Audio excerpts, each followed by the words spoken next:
Click the microphone and enter code FOX. That's stamps.com, code FOX. Others say it. We prove it. We are controlling transmission. WLTK-DB.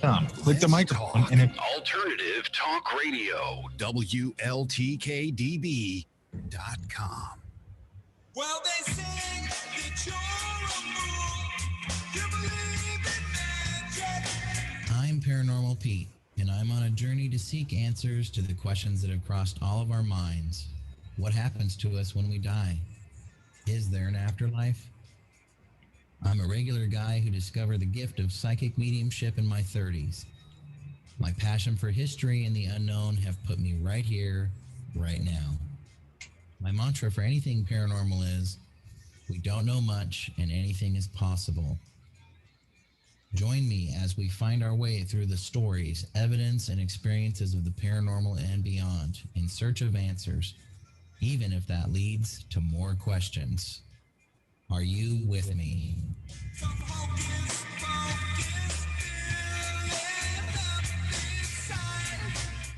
Welcome to the Paranormal Pete Show. Greetings to the Earthlings out there and all the others types. So welcome to the show. I'm your host, Pete Orbea. It's June 8th. Can you believe it? My gosh.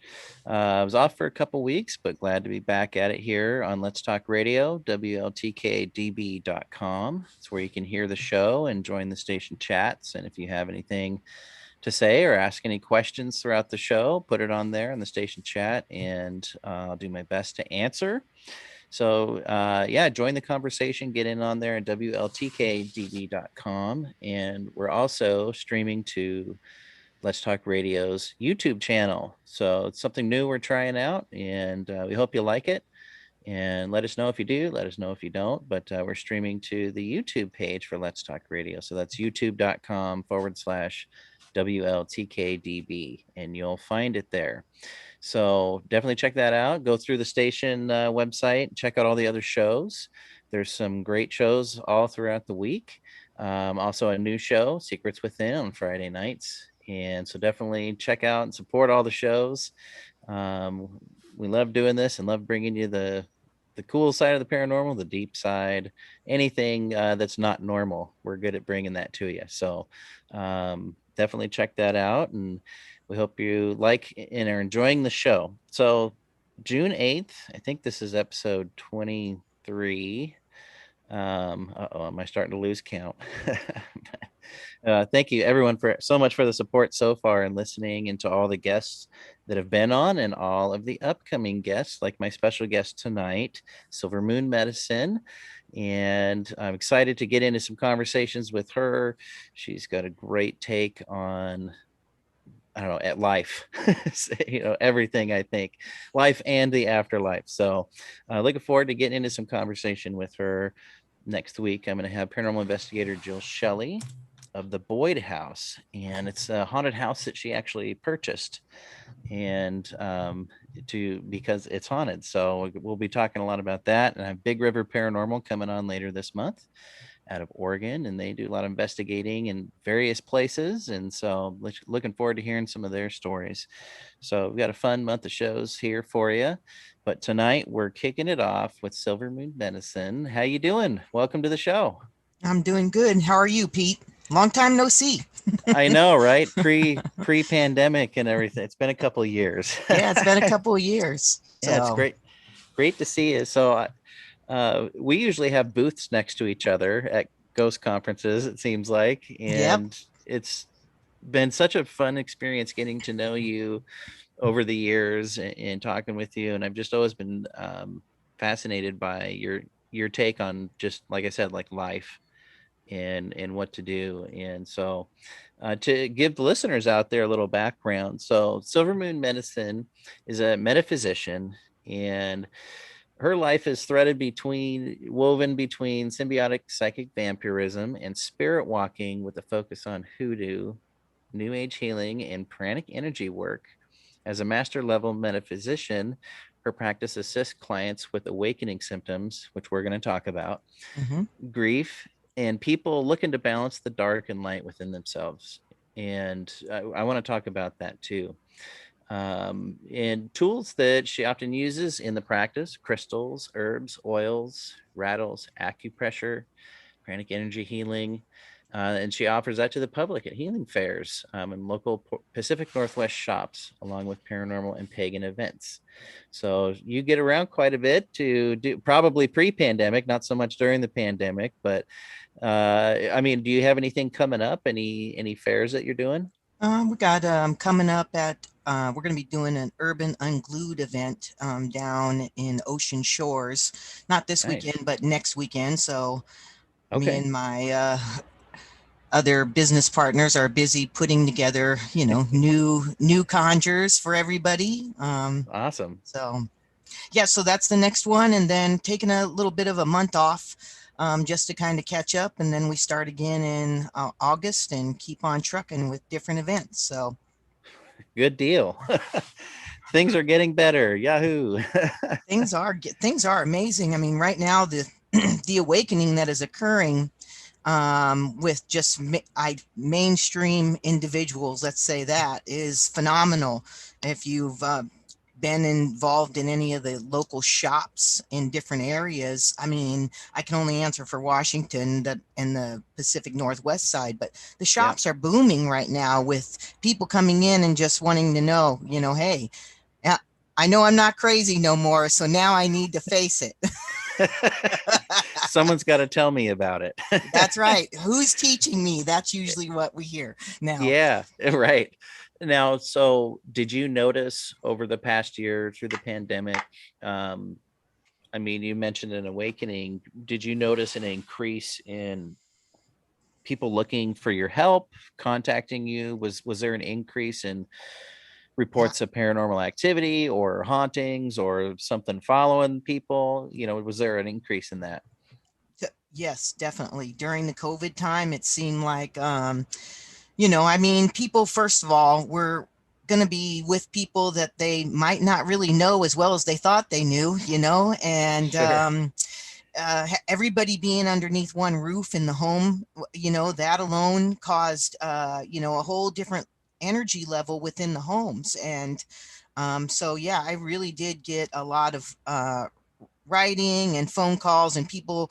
And again, for me, I tend to gravitate towards people who are awakening. And what awakening means, for those that don't know, is that your mind all of a sudden just seems to be concentrated on a spiritual aspect of yourself, and you kind of feel this internal pressure within your mind and your body and your soul to do something about it. And if it's not a mainstream way of thinking, it's been something that has been very hard for people to kind of grasp the concept of what was really going on with them. And most Right. of people were like, I can't tell you, I'd be rich if I had a quarter for every time somebody said, you're not going to believe this, but I know you're going to think it's crazy, but Oh yeah. Oh yeah. You'd be a cajillionaire. Yeah. I would be, because that's the first sentence I hear. And then I just think, okay, no, I'm not, but go ahead. What is it that you want to talk about? I mean, and, it was so many different aspects of awakening. Am I in the right place? Is this the right job for me now? Because now I'm home working and I want to be working. And, what do I do about the family that I have had all this whole life and I've never spent any time with them? And how do I do that? Some amazing questions from people.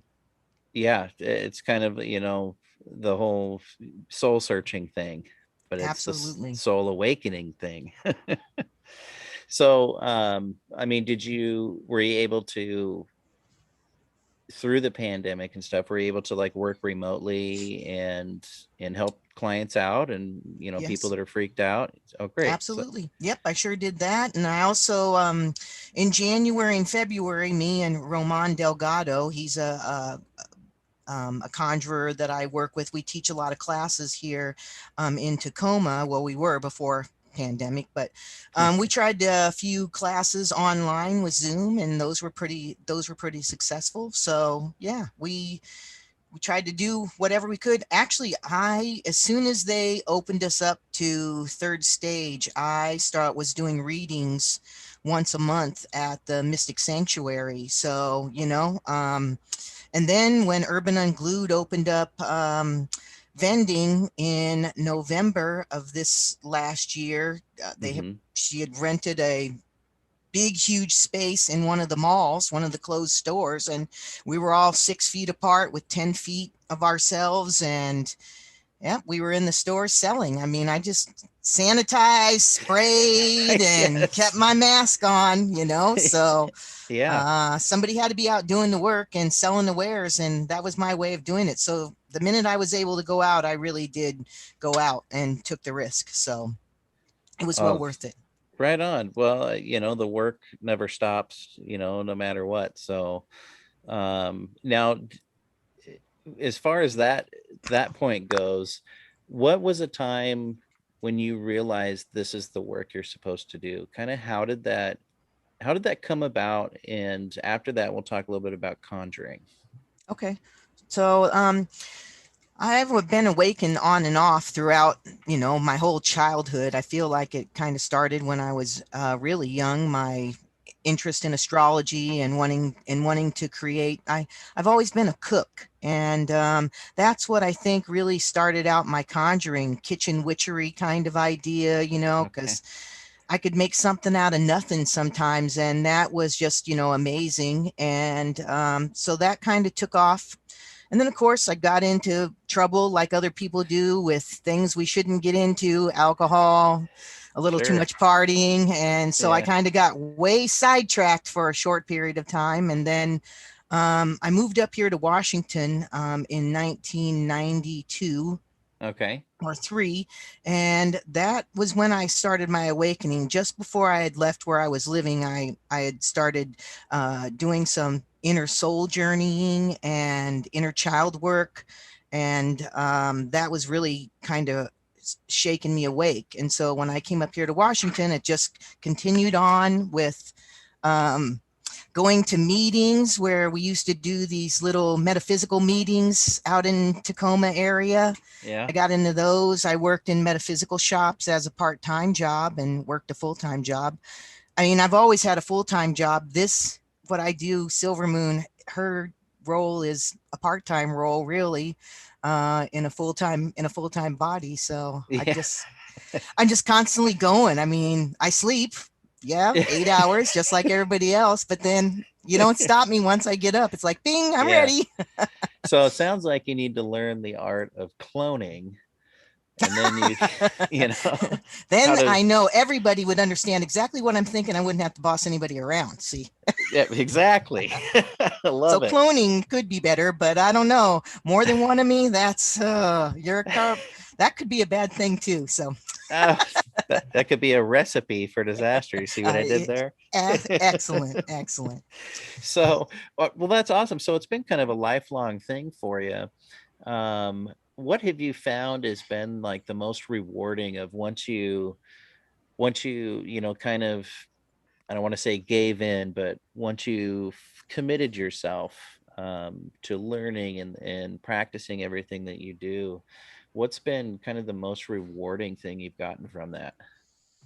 I think that I felt real. I didn't feel crazy anymore. I mean, I felt like what I was doing was making sense, even though no one else and other people weren't understanding what I was doing. And I was educating everybody about stones from, a very young time frame. I just think that it made me actually feel like I belonged for a change instead of always being the outlier, always being the, eccentric, rare person, Right. and that was the most amazing thing because it really helped me kind of embody my whole spirit, who I am today. And all the layers, I mean, we got to think we're multidimensional beings, and we're soaking in layer after layer, lifetime after lifetime of understanding and education. We don't understand it on a cognitive, conscious level, but on a subconscious, spiritual level, we do. And so until those things connect, which those are not yet all connected for us, it just, it's an interesting situation. You always feel spread apart. Right. And maybe we'll never attain in this plane all of those connections that you're talking about. But so you're saying that, over our, what I guess I would call a soul arc, all that information is in us Hmm. of all the past stuff. It's all in there in some file that's in some obscure drive in the back of your head, right? Yeah, If you're thinking like a or computer. or in your DNA. I mean, I think some people believe that it could be captured in your DNA, and Right, and right. we're accessing things that are so ancient we don't understand them because our conscious mind only understands what we've learned in the reality that we're creating. Mhm. That's kind of what I think. It's pretty deep, but that's kind of where I'm at, you know. Yeah, well, I mean, in a big way, I think that makes sense. We just don't know how to access all that stuff, and we probably never will. But um, yeah, now as far as being in the DNA, I've read a few articles here and there more recently, where they're finding that trauma, some sort of big energy event for a person can actually be transmitted, through having a kid. Like Hmm. they pass it down genetically to their kids. So if somebody had like a near drowning experience or something, maybe their kid is afraid of water. Hmm. Do you think that could be? That's I, all kind of I ties in, think I think, to what you're saying. I think anything's possible. I mean, I read a article years and years ago about birthmarks, and I always thought it was quite interesting. In my Okay. own family history, is I have a birthmark on my back of my buttocks, right at the lower back. It's a little small shape about this big, and it's pink, which is interesting, because I am the firstborn of my father, who is the firstborn of my grandmother. And my grandmother has the same exact mark that I have. And she was the firstborn female of her family. So then she had no female. She had two males, one my father, and none of them had the mark. But then I'm firstborn from my father, who was firstborn, and I have the mark. So Wow. wait, it doesn't stop there. I have a daughter. My firstborn daughter actually has the mark on her buttocks, almost in the same thing, same color, close to the same shape. That's my firstborn daughter. She could never have children, so my secondborn daughter does not have the mark, but her firstborn daughter, who is a mixed race, has the same exact mark we have on her back by her buttocks. What would that tell you about passing down your DNA genetics throughout Oh, the lifetime? wow. Ain't that amazing? I think that, to me, that's phenomenal. I That think it's is really amazing. that's incredible. I wonder. I mean, I thought you were going to keep going and like, but wait, Oh, no, there's more, but I wait, don't know. there's There may more. be in the future. Hopefully, I live long enough to see them. Right. Let me see your marks. Yeah. Let me see your butts. Yep. Oh So man. I just always thought, and in the article I had read that it meant that, well, that it's a thought that you might have had some kind of past trauma to that spot of your body that is resonating in this lifetime. And I just thought, well, wouldn't that be amazing if that is true? I mean, I have no proof, but wouldn't that be amazing that all of us would have then have been somewhere around the same time that we all would have that same mark? That's incredible. Is everyone out there looking at your birthmarks now? No, not yet. Maybe later. Well, that's incredible. But if you were to think about it like that, I think of, like a getting wounded on the battlefield or something, 1,000 years ago, right there, Yep. or 200 years ago, or whatever it is. That's incredible. So I wonder if anybody out there, if you want to jump on the station chat, do you have a similar story like that? That's really interesting to think about. And it kind of, I mean, man, it makes me start thinking about mine. I wonder who else in my family has that. It's like Same mark. mine's on my upper back, kind of between my shoulder blades. Maybe I was Julius Caesar. There you go. Um, You never of course- know who you were, who got knifed in the back. Exactly. Hopefully I was a nice person. Um, so do you do past life work at all in your readings? I don't seem to connect with that. I really connect with everything that's going on with you forward and now. And most of the Okay. work that I really do the most of is I do a lot of emotional work where I help people with, I think one of the biggest things is that we need to learn as being humans is how to regulate and understand our emotions and how our emotions affect everything around us, including our reality. And so, typically that's what I usually work with mostly is people trying to come to terms with their emotions. Once you can come to terms with your emotions, a lot of times those are attached to your shadow work. And they're also attached to trauma, whether that's this lifetime, millions of past lifetimes, or now. Right. So Right. Oh man. So, okay. Well, I've curious just about your readings. We're going to be taking a station break here to pay the bills here. It's 19 past the hour. We're on the Paranormal Pete Show. When we come back with Silver Moon Medicine, we're going to talk a little bit more about her readings and then conjuring. We're going to talk about some conjuring and some of the work she does. And we'll ask her for some great stories that she has from, being out and doing the work, and see what she's got in store for us. So come right back with us. We're here on Let's Talk Radio, WLTK-DB.com. This is the Paranormal Pete Show, and we'll be right back.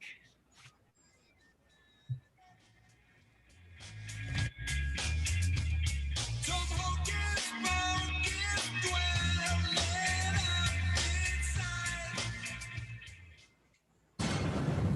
inside. We are controlling transmission. WLTK-DB. Let's talk. A book of mystery. A book of one man's journey. A book of the afterlife. A book you must read. Ghost and Me by 5-time award-winning author Kevin Killen is a book of one man's journey in the search of the afterlife. Read of his chilling childhood experience, his investigative journeys, and his opinions of paranormal activity. Ghost and Me by Kevin Killen, an Ozark Mountain publication. Get your copy today online or wherever books are sold. Patreon is a place for creators. We're one of them. Visit our Patreon page at patreon.com/WLTK-DB. Check out all the unique support tiers we offer. You can get early release episodes, station mugs and t-shirts, free station service work, and much more. Help the station reach its $1,000 per month goal to make our station totally ad-free. Patreon.com/WLTK-DB. We appreciate your support. Well, they sing that you're a fool. You believe in magic. Welcome back to the Paranormal Pete Show here on Let's Talk Radio, WLTK-DB.com. Got the station chat there. We're also streaming to the station's YouTube channel, youtube.com/WLTK-DB.com. And we're having an awesome conversation tonight with Silver Moon Medicine. She's a spiritual healer. I would say a spiritual warrior as well. Fighting the fight. raising the vibration. That's right. Instead of raising hell, we're raising the vibration. That's it. That's awesome. We're having a fun conversation tonight, and thanks for joining us if you're listening. And you can always go back into the station website, WLTK-DB.com, and get the station archive. So all the shows are on there. You can download them. You can also get all the shows on the station, all the previous episodes, anywhere you get your podcast from: Google, Apple, Amazon, Spotify, Podbean. So check them out there. If you want to go back and listen to previous episodes, you can find them everywhere. Just look up Let's Talk Radio and you'll find the shows. So, but thanks for being here again. And before the break, we were kind of talking about your readings a little bit, and I want to get a little bit more into that. What's kind of your go-to for a reading? I mean, are you doing mediumship? Are you using pendulums? Kind of what's your go-to approach for a reading? I have two things that I use. I use a crystal oracle. got it back in the 80s, and it's a very simple little tool. It's a little board that lays out that has all the aspects of your life on it. And there's 5 stones that you hold in your hand, and you drop them down, and then we read from there. I really stones are my number one divination tool. They're just, I really resonate with them. I can hear them and feel them, and so they're how I got started. When I first got started, Right. I called myself a stone healer, and I drag 25 to 75 stones to a table and lay them out with a light. And I have some friends out there that will remind me how great that gift is, because I got a little lazy sometimes. But um, I mean, you can look at all those stones on the table, and you can pick it up, and you can hold that stone and give it to me, and then I'll wait to hear what your spirit wants to tell me, and I'll just start talking. And most people are like, "What? Wow! How did you?" I didn't know it. Me Wow. personally, I will say Girl Scouts honor. I'm a good 85% right. I mean, I can tell when I'm not, because I can feel the vibration of the person. So Right, right. So in your experience doing readings, we'll go back to the stones part. Um, so a lot of times, what I've noticed in doing readings for my own clients, um, what what's the number one thing that can set a reading back for you, or where you're saying you're feeling the vibrations drop from person you're doing a reading for? What do you think the number one thing? Just people being nervous or not relaxed? And what should people do to help get a good reading? I think people come in with especially if they come in with this burning question, and they want to know this answer to this thing, and they want me to tell them, yes, get in your van and drive across the state all the way to the other side of the country for a guy you don't even know, that you've only talked to on the internet. I'm not going to tell you that in a reading. I mean, and I think that's really the thing that most people get really agitated with me, if I won't say what they really want what they want to hear, if that makes Yeah. sense.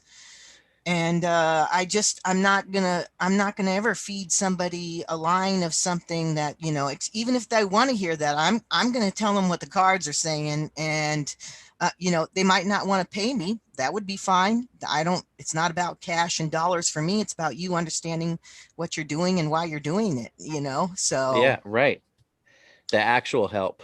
yeah, the actual reason for you to come there. So I mean, that's kind of really, that's the main thing I get, to Yeah. be honest. Out of all, I think some people can be a little nervous, but I use humor, and I think that kind of de-escalates. And I'm very transpersonal when I do my readings. I share stories with the person, or Hmm. pull up one of their own stories that they haven't shared with me, and sometimes how that resonates, that helps out too, to make people feel a little more comfortable. So Right on. Right. So, I mean, now if somebody does have a burning question, I mean, can you tell that when you start the reading, and do you like stop them right there and say, "Hey, I can't what's I going to can't come through is going to come through"?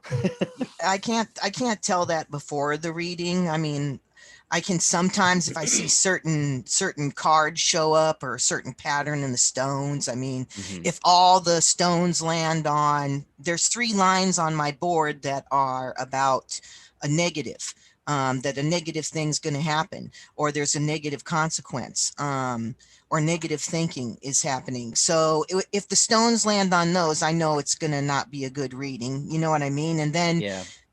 my goal is to kind of talk about that real quickly, and then have them rethrow the stones, so we can request a different kind of perception of what's going Hmm. on. That just alerts me.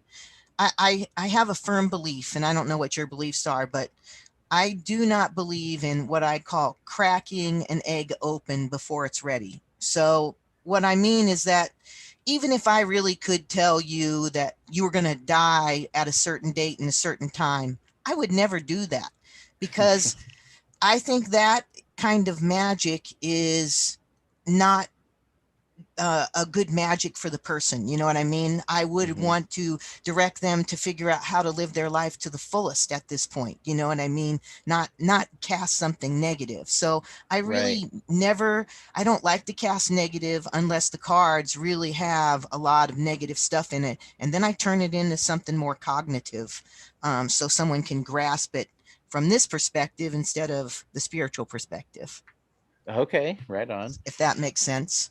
Yeah. Well, to me, it does.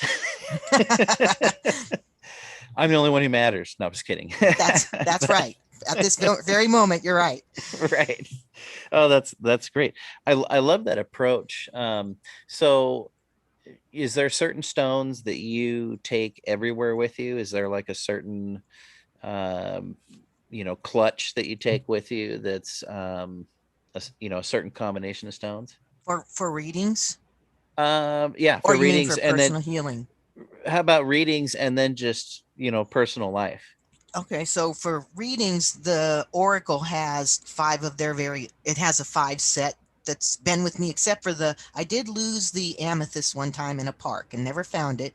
Oh no. But the amethyst that I used to replace it was one I've had since the early 80s, that was given to me by a woman when I was drinking, that said, you need to meditate with this and it will help you awaken to the spiritual journey you're supposed to be on. And I thought, sure, okay. So then Yeah. one night I decided to do it, and oh my goodness, that was an experience of my lifetime. So, Oh, well, but anyhow, you had a good one in waiting then to replace the lost one. that's right. I had a great one. And so that's what I do. I use those five stones. One's a rose quartz, one's aquamarine, one is an amethyst, one is green tourmaline, and the other one is it escapes me at the moment. You'll think of it later. That's right. Okay, and are those like what you use personally as well, or do you really kind of Oh no, expand? I have higher hue. I like the higher vibrational stones. Well, as many of them as apophyllite seems to be my favorite right now. I really love apophyllite. It's super smooth but very high vibrational. I feel like I can vibrate from some of the higher frequencies to some of the very lower frequencies. So I always try to have a maintain. I love danbarite. Okay, I also love right now snakeskin agate. I really love that. It's a very transforming stone. that sounds really cool. I've never seen one of those. I love galena. That's what's in this stone. A ring right here. It's hard to see, but I love galena because it connects you to your star families. And yeah, I mean, I don't know. Yeah, They change from day to day, but those are my current ones. yeah. It's been recommended to me a few times for me to get a galena stone because of my own journey, and I think I'm not connecting so organically with things here on Earth, but now more so coming from out there somewhere. Mm-hmm. And so I need to get some galena. Galena. It's Yeah. beautiful. It's all silver. Looks like a big chunk of silver. Yeah. So, stonework and stuff is something that I've not gotten really familiar with in my work. It's just, not something I've gravitated towards. So, for people like me or other people that's interested, how do you start to be able to pick a stone, and how do you get started using it? I have a prescription that I kind of think everybody should start with, and that Okay. is a piece of amethyst because it opens your third eye and it connects your body and your mind together, which is very important. Okay. And then I also think you should have a rose quartz. The reason why rose quartz is not to love others, but to learn to love the self. Once I believe, because of the way I think, my left hand path kind of thinking, I see myself as the person that needs to become the God, not the God that's going to overrule you, but the God that's going to overrule me and help me understand that I'm connected to a body and that kind of thing. So next is your heart chakra. You really want to learn how to love yourself. You can't give yourself to anybody if you don't love all yourself. You can't I mean, there's so much trauma in that. You just have to really pour Right. it into that stone, and then a quartz crystal to help amplify everything. Those are those three stones I prescribe to anybody that's just beginning and awakening. Okay. And so what are some things that you look for when you're doing a meditation? Are you looking for the feeling, the You vibrational feeling? Is it like an actual, like how do you feel it? I feel it like when I put my hands over a stone, it might feel super warm or very cold. I might get goosebumps on my hands or up my back or on my around my head. I might feel a little weak in the knees, like and like it's taking my breath away. It just depends on the energy of that stone itself and what its frequency is. And then it depends on your frequency, right? So if you're Right. vibrating at 432 megahertz and you pick up a stone that resonates towards that same vibrational pattern, it'll feel, kind of maybe good and happy and warm, or it might not feel funny in your hands. Some people will pick up stones and then they feel really in their hands. They don't like the way they feel. Maybe they feel negative or brings up negative thinking. That's not a stone for you, right? Right. So you would want to pick up ones that you got, and things other people want to pick them up sometimes because they're really pretty. Well, maybe that's just because your eyes are seeing what they know you can't feel, but they know you can see. So they'll have you pick them up because of their beauty, right? Right. Or they'll have you pick them up because of just because. I don't know why I'm drawn to this stone. Wow, it's the ugliest thing I've ever seen, but I don't know. I can't put it down. Those are the things that you'll come back to it. I believe that even if you don't pick up the stone that day, if you're out shopping, and if that stone's calling you, it's going to call you back. It's going to show up on your Facebook. It's going to show up. It's going to show up in different places. So, And that's until just you how go it get is it. until you go get it. So, I just believe that. Interesting. Yeah. So you're looking for the feel of it. And I feel like there's times when there's been a bunch of stones out, and I kind of know what you're talking about, of If getting you've that been feeling. next to my booth, You always you can have a feel. lot of energy at your booth. And I'll tell you what, my face hurts from smiling so much, usually by the end of each day. So, um, and Mike, I can't wait for conferences to Me come back too. too. I can't So wait. we're planning the Port Gamble one for November 5th through 7th, and we're Sweet. gonna hold it in Port Gamble again. So we'll be doing it right here in the historic town. And you've been a good friend to the Ghost Conference here in Port Gamble, and I hope you can come back again. So we look Yeah, forward that to having you. would be wonderful. Yeah, Well, I always love going. I mean, I went that one time and I set up the death altar so people could see all the different death deities and all the different death stuff and what you use for that was worshiping awesome. and things. So that was really fun. I had never done anything like that, but it was perfect for the event. So, Yeah, yeah. Well, that's yeah, talk about your death altar, and is it how do you set it up, and just kind of explain what it's for.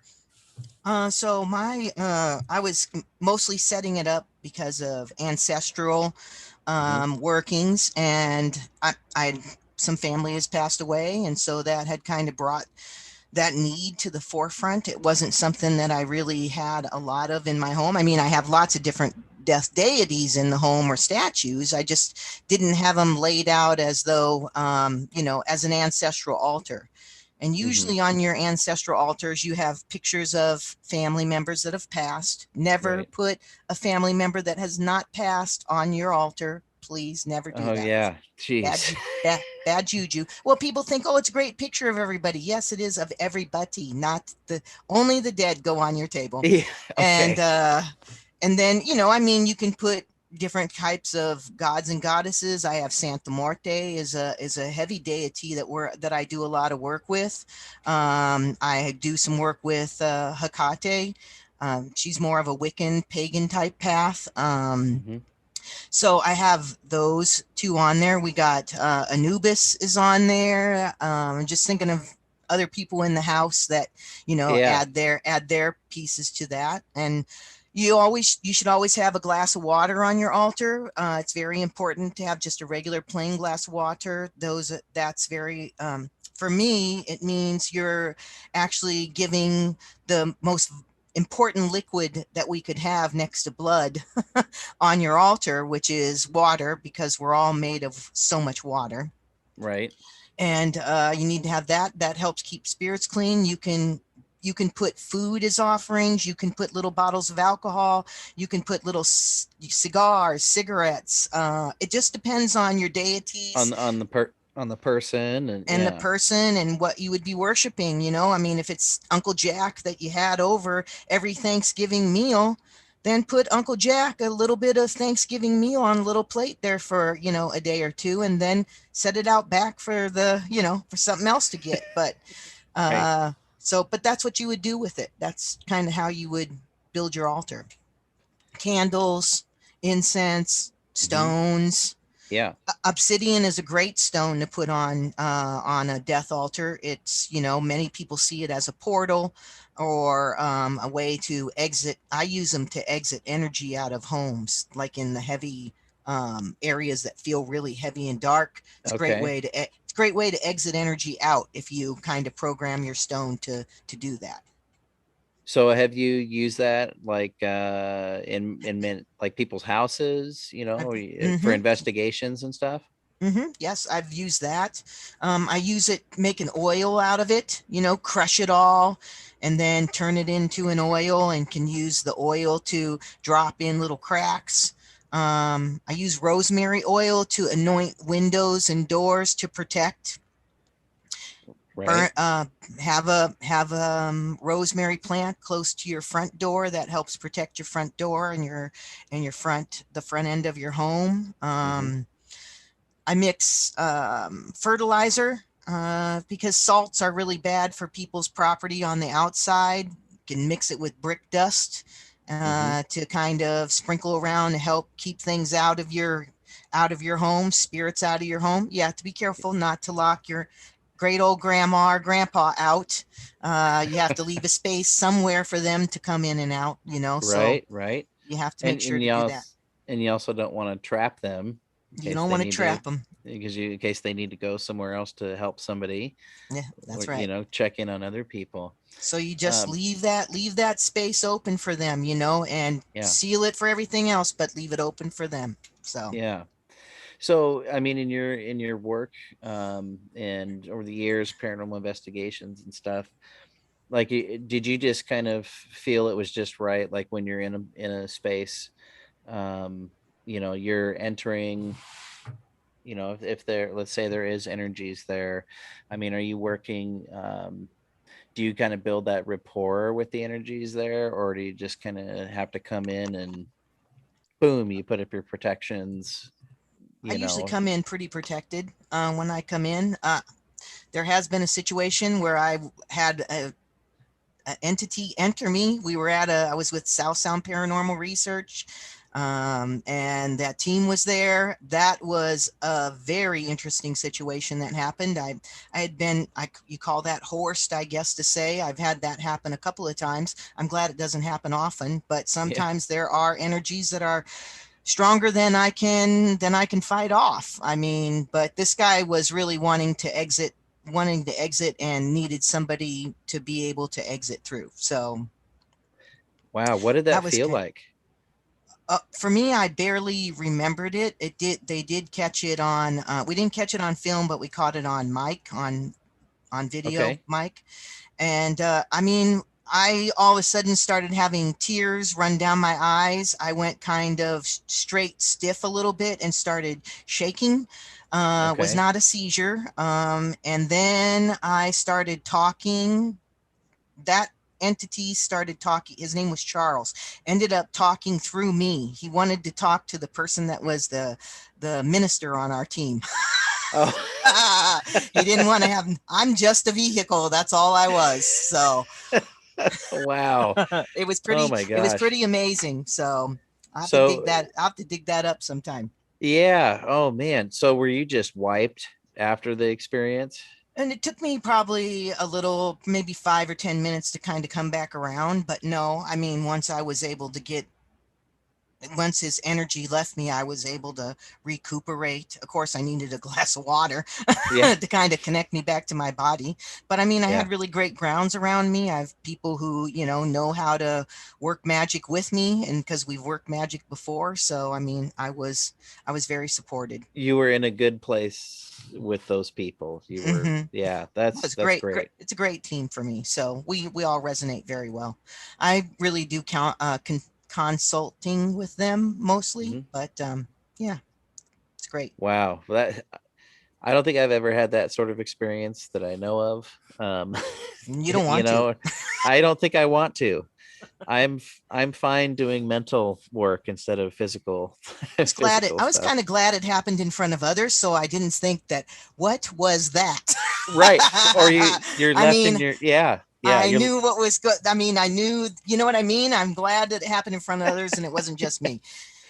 yeah, It's one well, of those because, stories that would not be believable unless you've seen it or heard it, kind of thing. well, and Like you'd the be big quite fish you, story.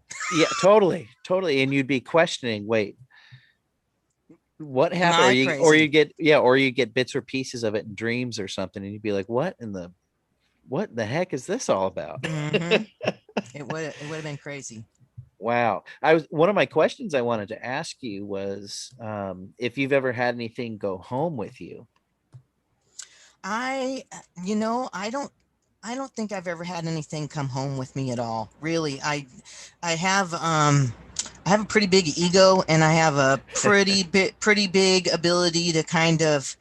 I mean, I think when I come in certain places, souls know they're either coming. I'm coming for a reaping, or you're going to go nicely to do whatever it is you need to do, and stop bothering everybody in the house. Kind of idea. I Mhm. think that's just how I do. I'll go through the whole, and what I do is I go through the whole entire house with a rattle, and I shake the whole house up from every corner, including the garage.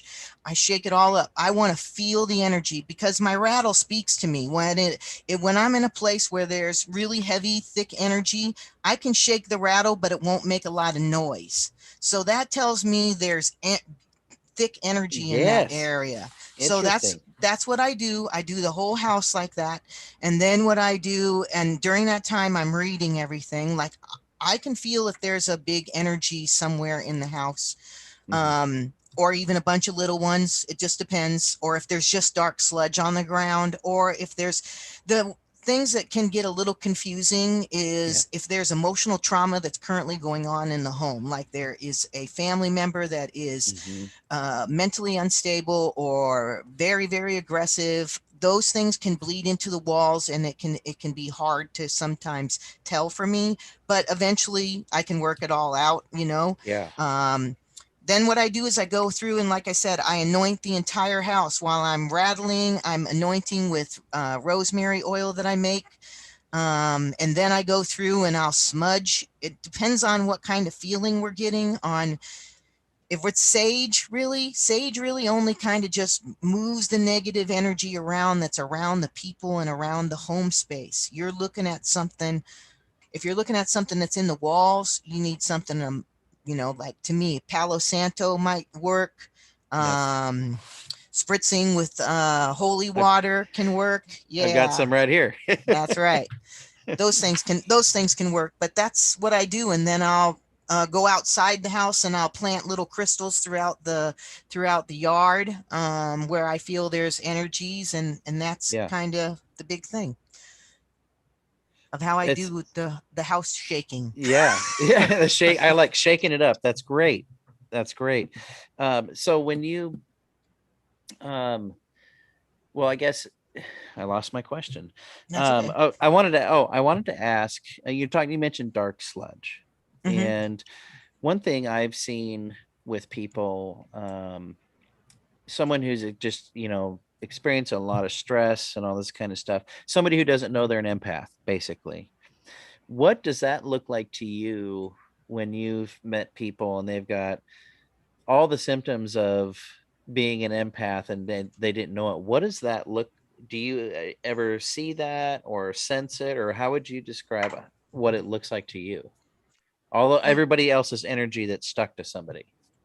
I've definitely have experienced that. I mean, not even in paranormal situations. I mean, people come Yeah. up to you and they just don't know that all these things are happening to them, and they can't put two and two together. You know, they just think they're crazy. That's usually the thing, and they don't understand that they're soaking up everybody else's energy, and they have to figure.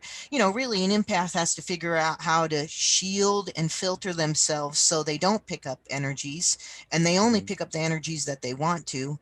And if they do pick up an energy that they don't want, how do they get rid of it? Like, how do they ground to channel it out? Or how do they wash it off their soul? Or, I mean, or do they have to have somebody like me come in and, you know, extract it out? I mean, sometimes you have that kind of situation where there's been a heavy entity enter and they're not leaving without something prying them out of there. Right. Yeah, using the old universal crowbar. Mm-hmm. I just, to me, it's what it looks like to me is it just looks like black. I don't know if goo is the right term, but just, you know, sometimes it looks like just a black cloud above a person, and it's just like blocking any light from getting to them, you know, or it's just on them. And what I tell people is, you know, if you don't know about this stuff, it builds up on you, and then you can't take the weight of it anymore. Right. And that's when, you know, that's And when you can have a health issue, or, you know, something bad or big will happen to you. So Usually it's health issues come along, really, I've, because that sludge just sucks all the energy right out of you, yeah. you know? Yeah, and it, you know, it's one of those things. Here's another nickel for you, or a dime. It sounds crazy, Hmm. but you know, I think there's something to it. And if Well, there I, is. Look at the cultures, like in China, or in the Asian cultures. You take your shoes off before you come in the house because you'd be carrying in the stuff from the street. They have little dogs at their doors that guard away the energy that's coming up as you're dragging it in the house. I mean, we have right, that in many different cultures across the world where where they do a spiritual type practice to keep the energies from coming into the house. So wash their right, stoops with yeah, hoodoo washes and voodoo washes, and I mean, right, yeah, you're doing something to keep everything that you bring home out. And you know, I always tell people, you know, well, what does it feel like when you go to a big store like Walmart or something like that? You feel it in there, right? yeah, You you do. know, And but you have to learn how to shield and filter. Otherwise, you're going in those stores like the whole, I mean, you have that's the hardest part to learn, though. I think for yeah, any empath is to learn how to shield and filter yourself and what's really going to work for you in that second when you need it. Right? You can be prepared all you want until somebody walks up to you and they gonna cast down all their woes onto your lap within 2 seconds, and they don't know where they picked right. it all up from. The other thing I see are people that I call guideposts in the Okay. paranormal world. I call them guideposts because they're having lots of paranormal experiences and they don't understand why all these spirits keep coming to them. Well, if we are really light beings, in my mind, then the light is extending up through the sea of abyss, the heavens, whatever it is, the cosmos. And Yeah. if we're a soul floating around and we're been told a gazillion times to go to the light, we're going to go to that first guidepost that we see shining in the middle of the sea, right? Because that's Right. where we're going to be saved. And so to me, I think some people I mean, they love the paranormal or they're interested in it, but it's a little spooky, and but it's against my Christian beliefs and all that kind of stuff. And Yeah. then they start to draw that energy in because we're all energy beings. We're all Right. drawing it in some way, shape, or form, whether it's positive or negative. So, Yeah. So I totally agree with that. That's in my work that I do, people's objects that meant something to them, something that was very important in their life is like a guidepost mm-hmm. for that spirit. And so having that and having it out, I like to laugh that a lot of times old timer guys will show me their tackle boxes, their old tackle box, and I'll see all the details about it. And they just want it brought out because it's like a lighthouse for them, in the vast, space. It's this lighthouse that guides them to where, oh, I know, I know this thing. I want to visit this thing, and this is where my loved ones are, like that sort of thing. So I think that's interesting that people could be that lighthouse in the vastness there, Yeah, why couldn't they? Why couldn't I mean, I'm right. sure you too have experienced people who call you time and time and time again because this paranormal activity and then this paranormal activity and and they're all different things. I mean, it's not all just one Yeah. entity there shaking and breaking the dishes, you know what I mean? So Right. to me there are people out there that are guideposts. They're Yeah. not maybe not spiritually awake the way they need to be, but Yeah. and they draw those energies in. I think the first indication is, I've had people on my tours, and some of my friends even, they feel that they are a magnet for activity. They say, Hmm. I'm a ghost magnet. And then other people are like, I'm the ghost repeller. Nothing ever happens around me. Maybe they're the lucky ones. I don't know. Well, and I'm just wondering, does that have to do with frequency? Like, so if you're vibrating at 4.3 whatever megahertz, right? Mhm. Will you only vibrate at the same level that that energy being is vibrating at? Does that make it so you would see that or feel that energy a little better? Why do some people walk through houses and you feel one thing in a certain spot, but I don't? And then I walk through a different spot and I feel it, but you don't. What makes that happen to me? That is, and to me, from a spiritual perspective, I believe it's because of frequency and vibration. That spirit, when it leaves, is a vibrational pattern that Yep. leaves. It's a certain frequency, and when it resonates and stays in that environment that it's in, this 3D dimensional world, are able to overlap between Mhm. those two conscious um, spiritual planes. To Yeah. me, that's what it is. Because how else do we explain it? I mean, I know there's plenty of those guys out there with Sure. those fancy equipment that can definitely But say, it's almost, Micah, no. well, yeah, there's that too. But if you think about it, a lot of the EMF and all that kind of, that's all frequencies, Mm-hmm. and then RF, RF affect an area, so you're talking about the same things, Mm-hmm. just in a different way, of an experiential way, rather than maybe a hard data collecting way that, all the equipment we think does. Mm-hmm. you know, there's someday maybe there will be an actual ghost detector, but today there's not. So, well, except for us, right? Yeah, right. Us, we are ghost detectors in a W- way there. We are Uh, definitely that. yeah, the frequency thing I think is an important part to this whole puzzle of spirituality and, universal mind and everything. The akashic records, frequency. I mean, I use music or different sound frequencies to kind of help ground myself or charge myself up, to get ready for a reading. And so, um, do you use sound at all in your work? Do you use that in meditation, or what I you use I use describe as this meditation? Yeah, Yeah. the siglio frequencies or the binaural beats or Binaural. Yeah. binaural beats, but really Yeah. siglio frequencies have been a thing of mine. It's one part of my healing work that I do use. I will have somebody come in and I'll have them come in and then I'll rattle around their whole body. So again, I can hear and feel what's going on within the depths of their spiritual process around them. Hmm. And then I can kind of know what's going on with them physically. And then what I do is I once I've done that, I have them sit down in the chair and I start to feel where their frequency is. Then I will connect them on my YouTube channel. I have a playlist that has all the Siglio frequencies that I've collected since early 2010. Excuse me. But I will connect somebody to a between 4 to 6 minute Siglio frequency then I put headphones on them and let them go into that and listen to that. If they want to stay with their eyes open, they can look at it on my phone.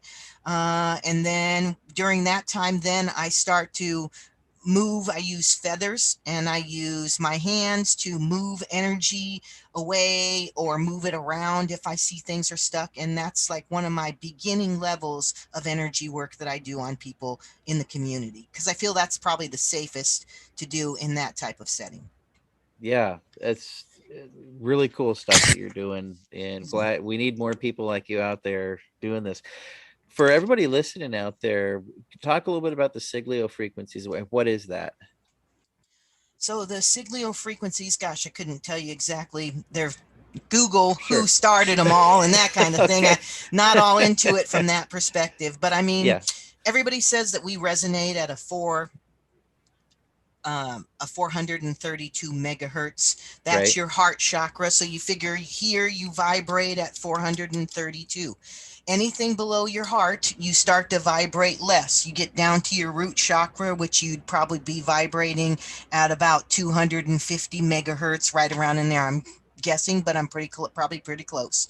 And then anything above here, your throat chakra, your third eye chakra, and then on up into your cosmic chakras, the frequency goes higher. So here you're looking at 900 and something in frequency. If you're if you're having head problems, you can't stop thinking, you've got too much on your brain, and maybe you just need to clear all that out, you might need to come down a few frequencies and level it out before you get, because you got to figure 1111 megahertz is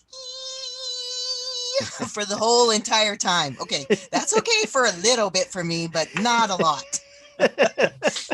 And you get down to some of your other ones, which are, you know, below where your knees and such are. You're at like 180. You're talking, blah, blah, blah, blah, blah, blah, you know, a way lower, deeper drummer kind of sound. So you might need to start a little lower to work your way back up to open up the ones that require more. So, and some people just can never function at maybe 1100, right? Because that's not their vibrational pattern. If I am a person that only vibrates to 780 megahertz and everything lower than that, if I hear that 1111, it's going to hurt my head. Like, it's going to irritate me or repulse me more than I'm going to want to hear it, right? To be like listening to, if you don't like the opera, you're probably not going to like high frequency music, right? That on the screen. Right. If you like tribal deep beats, you're probably, or you hate those, then you're probably not going to like, you know, the lower chakral sounds, more ground to the earth sounds versus high heaven sounds. So you really, well, yeah. I mean, it sounds like you really just have to kind of test with the frequencies, you know, up and down, and kind of see how it feels at this level, how you feel at this level, how you feel as you keep going up or down until you find what feels good, right? And then you can kind of just go around in that range there. It's interesting, you know, and that ties in with, you know, music. You know, the note A resonates at 440, and so, you know, I've toyed with and playing music in the past of us tuning to 432, and I don't know if it did anything, but we had a great jam. So nice. You know? It'd be interesting to see if you put that in there and then posted it out, do people feel like that? I know there's been other musicians that have added that frequency to their music to get people, oh, well, if you're having love heart issues, you know, you listen to this music. Or if you're having, you know, trouble with your security and feeling insecure, you're going to listen to this beat of music. And that might, I mean, I don't know, because I'm listening to music, but I'm a dancer. I'm not a musician. And so, I mean, I'm just listening to the beat and feeding off the energy that's around. I mean, that's my kind of style. I am not a dancer. See, you're the musician. That's why. I like to play the music. I don't like to do the dancing. I leave that to other people. So Great no, combo then. it'd be interesting. And yeah, I know there have been musicians. I want to say I remember somebody talking about Jimi Hendrix would tune to that sometimes. I would believe that.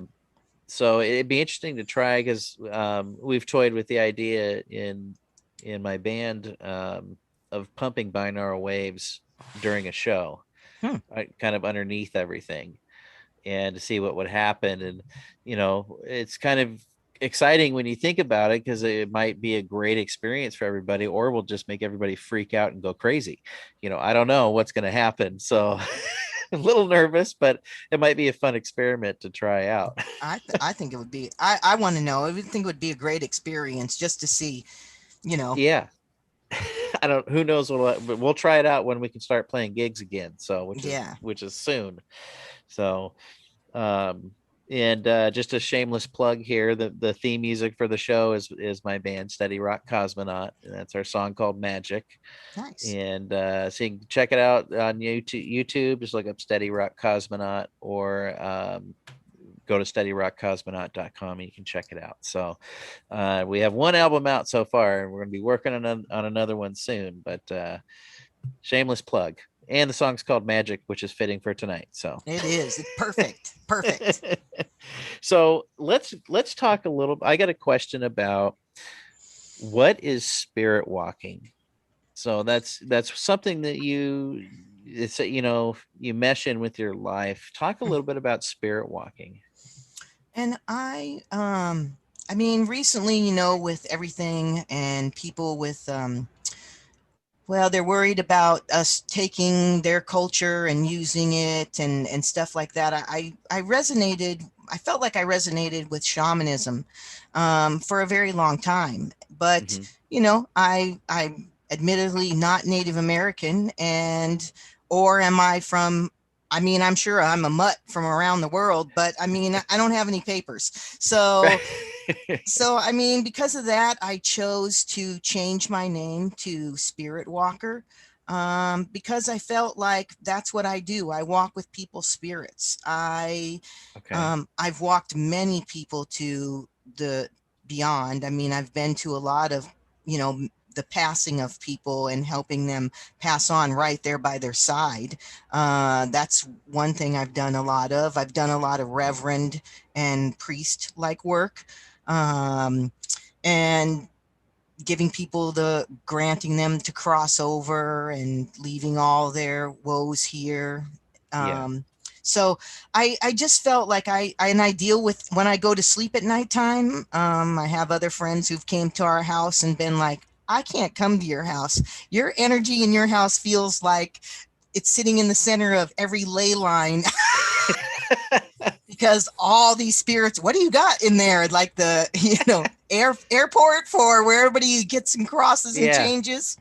And I just have always felt like, my house has that resonation where I've got that big light out there calling those souls to come and, let's channel them on to where they want to go, or are they here for a reason, and that kind of stuff. So I just felt like Spirit Walker fit me well, and it didn't take away from anybody else's culture or belief, because that's the last thing I want to ever try to instill, is that I have some kind of right or some kind of something. As I said, I'm an international mutt probably, and that's okay. It's okay that I'm that kind of person.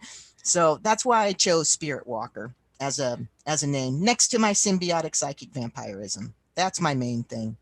Yeah, talk a little bit about that. I'm interested to hear how I feed off people. Yeah, well, no, like what it is, because it sounds kind of scary up front. It does. It does sound scary. I'll be honest, and most people would see that and be like, "Oh my gosh, I can't talk to you." Yeah, but I want to talk to you. So why do I keep standing here looking at you? Well, I don't know. So yeah, talk a little bit about that and how you use that in your life. I think I've been a psychic vampire or symbiotic psychic vampire probably my whole life. I always felt like I could take things from people, and maybe it was just my mental health. I don't know. I just always felt like Sure. I felt better after I spent time with somebody who was having a bad time, and they gave me all their negative stuff, and I always felt rejuvenated from that. I do get times where I feel like if somebody's got a lot of negative, I say negative energy for the lack of any other word, but emotional Sure. woes or pain and suffering that they've done, Right. and they bring it to me and they tell me about it, and my energy exchanges with them. And I mean, I guess for symbiotic psychic vampirism, what I want to point out is that symbiotic means that I'm giving you something as I'm taking something as I'm giving you something. It's Right. where we are exchanging energies together. I believe there's hundreds of us that do it. There's that are doctors, that are nurses, that are massage therapists. I believe there's a lot of people that do it. They just don't understand that they're doing it because psychic vampirism has a nasty taste in people's mouths, because we're Yeah. talking about people who don't feel like they make enough energy for themselves, so they rob other people's life force. They're not ethical, they're not moral, they just go and they drain somebody and don't ever say anything. Some of them know they're psychic vampires, and some of them, they don't even know they're psychic vampires. Yeah. Yeah. I feel like I've had one experience that I can think of, and I don't know who it was, but the only conclusion I could come up with was I was psychic vampired. Um, if I don't know if that's the correct term or not, using it in that way, but it was in, I was in the Walker Ames house, and if you're watching on YouTube, it's the house that's behind me, and I know that place very well, which sometimes works against me, psychically, but there was this one time where I just felt blind and I felt numb. And and there, it was a pretty large group of people as one of my public investigations, and I just felt like if I was full of color, that color was zapped out of me, and Wow. I was just this like gray lump of clay, Wow. instead of having the color. It was quite strange. So, it doesn't sound like that's what you're doing. No, that's not what I'm doing, but I can if I wanted to, but that's not what I'm doing. Yeah. I and I'm just wondering if maybe that wasn't somebody within the group that was doing that, or Oh no, was I totally think it was. okay. And That's what I would think, I knew it wasn't the house because I've because never you've been in the experienced it. house all those times, right? Yeah, I knew it wasn't the house. And I don't think the long-term residents in the house would do that. Mm-hmm. Um, they seem to have plenty of energy. Right. Well, and they would have done it before, I mean, that wouldn't, you know Exactly. what I mean? And they would have done it Exactly. to others, and others would have left and said, "Oh, I feel so sick after being in that house." So, I mean, you would see that in just other people other than just you. I mean, if E- that was happening from the house Exactly. perspective. I would So, definitely hear about it I know I would hear about it. So I definitely felt it was somebody within the group, and I had no clue who it was, but it well, was because just they one of don't have to those. be right. They don't have to be right by you. Some of them, some of us have an ability to have a wide range. The more you perfect your ability to understand how you take in energy and energy goes, you can learn how to gain control over that. Some don't have control over that. I call them, the new little vampires that are awakening, the new awakening ones. They're Yeah. dangerous because they want they need all the energy they think they need, and they'll just zap everybody that comes in. The bummer is you get to be very lonely in that life because nobody wants to spend any time with you, or Yeah. you really attract tragic relationship after relationship until you figure out who you are and learn to modify that, become ethical and a little moral Right. as a human. And be decent. Yeah. And be decent, right? That's It's more like what I mean about the ethics. yeah. Oh, that's interesting. And I there's different levels of feeding, like, so there's different types of feeding that you can do. There's ambient feeding, there is just that's around your energy. There's feeding that I can do if I'm just touching over your skin or closer in your proximity. And then there's deep feeding, which that was where I would use like the sides of my face and my heart chakra to take away more of your energy. And that's a very intimate kind of setting where I'd be very, very close to you. Yeah. And that requires, that requires somebody. You can't just say, oh, thank you very much, and kick them out the door. Some people need to lay down and sleep. Some people need to have a drink. Some people need to eat.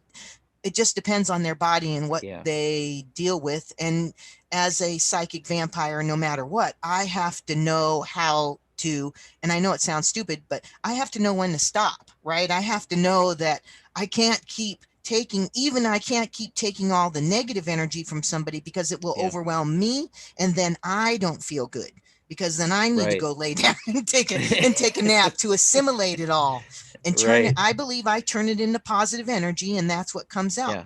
That's why I think people who do Reiki, do massage, do doctoring, nursing, anything that is one of those type of therapists, exchange energy with their patients and clients all the time. I believe that Right. some of them are psychic vampires, and they just really don't know it. They don't understand it. Yeah.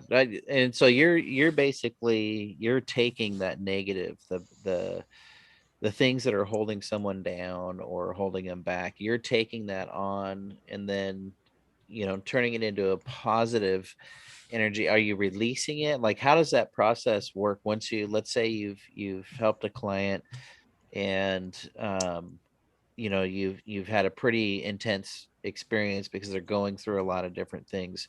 I mean, how do you process that and get rid of it? I have a ritual that I do. I mean, when I come home, I take a shower.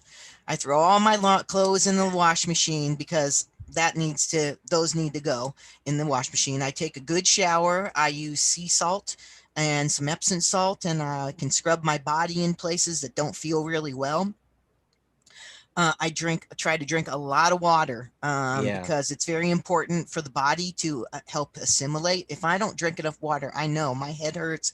I get sinuses really hurt bad. So Yeah. I drink water. The next thing I do is I really relax. I try not to do anything. Sometimes I will continue to resonate like what was going on with them, like so our connection isn't completely broken. And Yeah. so sometimes I will still start thinking of what they were going through or their challenges.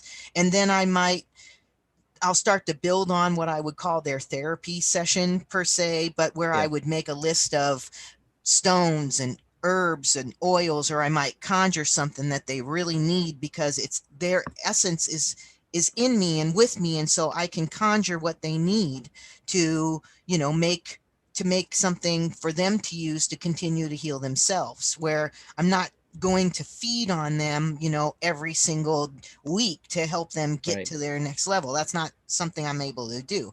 But so that's what I usually do, and then I sleep does help me assimilate. I believe during Yeah. that time I leave the body and I go to the cosmos. Yep. There's a couple of different places that I go to visit. I also have a medicine doctor that I see. I've seen him 4 times throughout my lifetime. He's the same guy. He's in a special little place in some desert in heaven, and I see him and he always knows what I need. And I wake up the next morning, especially when I'm really sick. I can wake up the next morning and I feel like a whole new person. It's just amazing. So Wow. And that's you're doing this in your sleep. I think that is you're lucky to be able to carry that when you awake, and realize, and have those dreams where you can remember what you well, experienced. or And wake yourself up out of a dream. Can you wake yourself up out of a horrible dream and not come all the way awake just to that realm stage where you realize, oh, that's just a horrible dream. I'm going to flip over and let's dream something else. What do I want to dream? Can you do that? That I can do that. That is amazing to me that I can do that. I don't know too many other people who can do it yeah.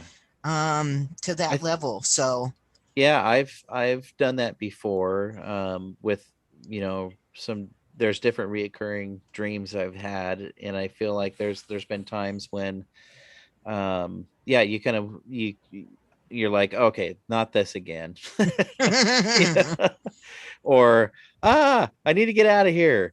And and then you kind of wake up, and then I know I've had experiences where I've been able to change, but most of the time it's if I wake up with if I'm not having a great dream, you know, I'll wake up and I know I'm awake.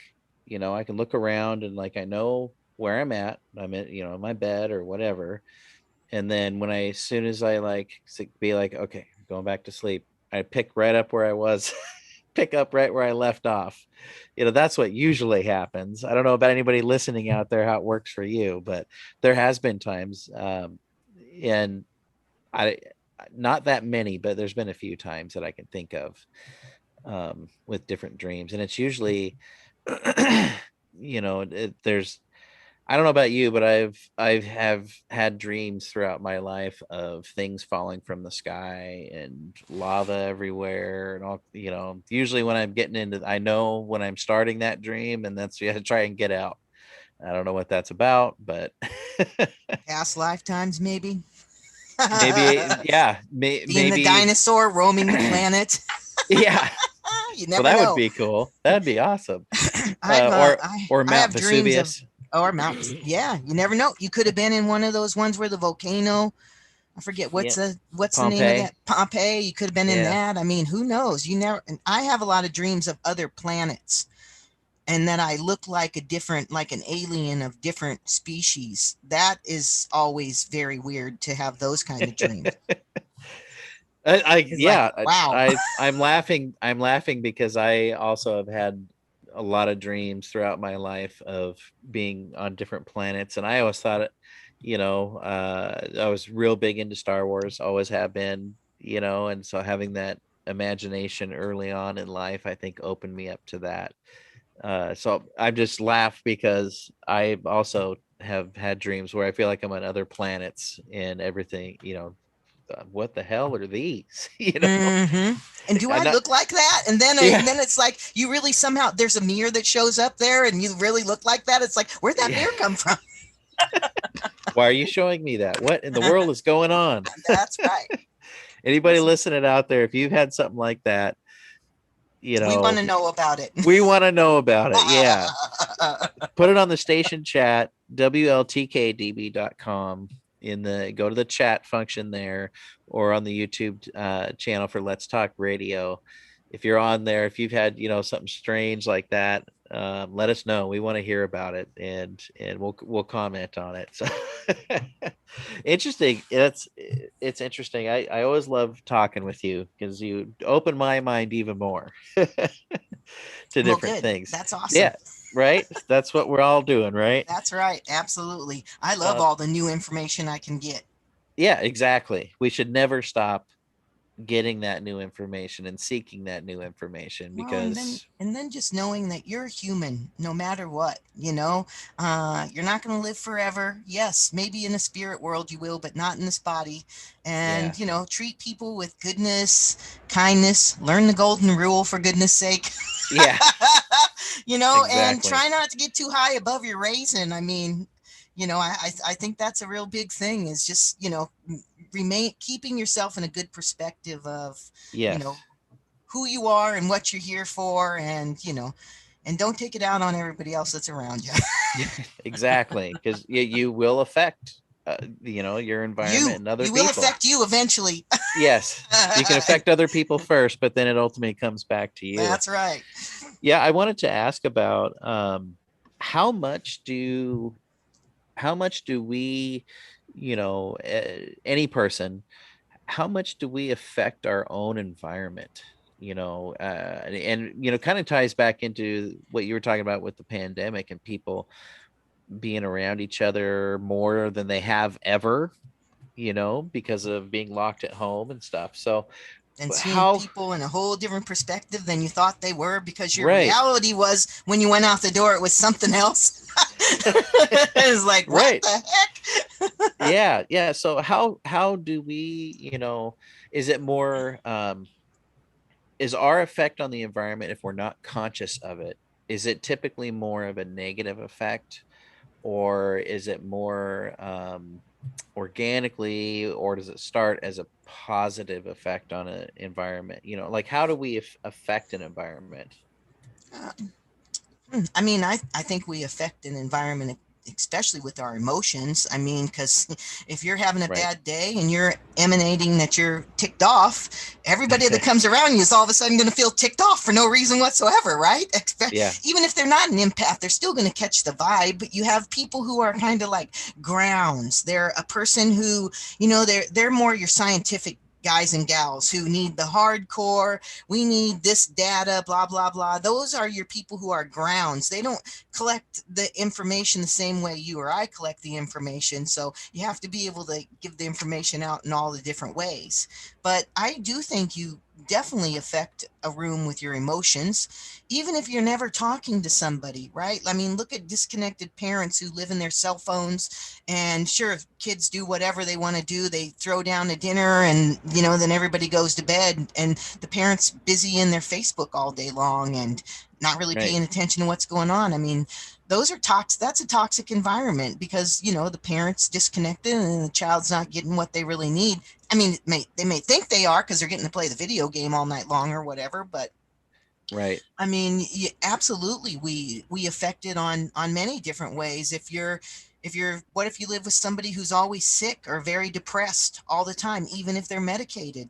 That eventually affects you in some ways, where you become stifled in look at the narcissistic parents that are all about themselves, and the kids Right. grow up and they grow up in the shadow of, then they feel like nothing, or Right. they grow up to be more pompous than the parent was. I mean, it just depends on the individual themselves, Right.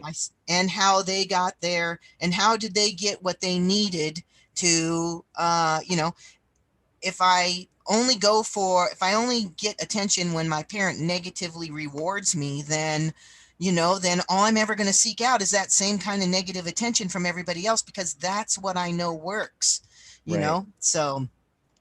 so absolutely we do in my Yeah. mind.